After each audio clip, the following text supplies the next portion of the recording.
স্কটল্যান্ডকে বিদায় করে ইংল্যান্ডকে সুপার 8-এ তুলল অস্ট্রেলিয়া। বন্ধুরা, আপনারা যদি দেখতে চান কিভাবে স্কটল্যান্ডকে বিদায় করে ইংল্যান্ডকে সুপার 8-এ তুলল অস্ট্রেলিয়া, তাহলে ভিডিওটি লাস্ট অবধি দেখতে হবে। চ্যানেলটিকে সাবস্ক্রাইব করতে হবে, একটা লাইক দিতে হবে এবং নোটিফিকেশন বেল আইকন দাবাতে হবে। রোববার সকালে Saint Lucian Daren Sammy National Cricket স্টেডিয়ামে আইসিসি টি20 বিশ্বকাপের ম্যাচ হয় স্কটল্যান্ড ও অস্ট্রেলিয়ার মধ্যে। প্রথমে ব্যাটিংয়ে নেমে নির্ধারিত 20 ওভারে 5 উইকেটে 180 রান করেন স্কটল্যান্ডের হয়ে সব থেকে বেশি রান করেন ম্যাকমুল্যান। 34 বলে খেলে দেয় 60 রানের বিধ্বংসী ইনিংস, 6টি ছক্কা ও 2টি চারের সুবাদে। ব্যারিংটন 31 বলে 42 রানের ইনিংস খেলেন, 2টি ছক্কা 1টি চারে এই রান করেন। 23 বলে 2টি চার ও 3টি ছক্কায় 35 রান করেন মানসি। অস্ট্রেলিয়ার হয়ে 44 রান দিয়ে 2টি উইকেট নেন ম্যাক্সওয়েল। বন্ধুরা, অস্ট্রেলিয়া 19.4 বলে 5 উইকেট 186 রান করেন। 2 বল ও 5 উইকেট বাকি থাকতে জয় পায় অস্ট্রেলিয়া। বন্ধুরা, দলের পক্ষে সর্বোচ্চ 68 রানের ইনিংস খেলেন হেড।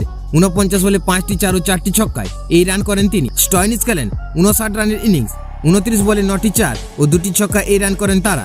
14 বলে 2টি চার ও 1টি ছক্কা 24 রানের ক্যামিও খেলেন।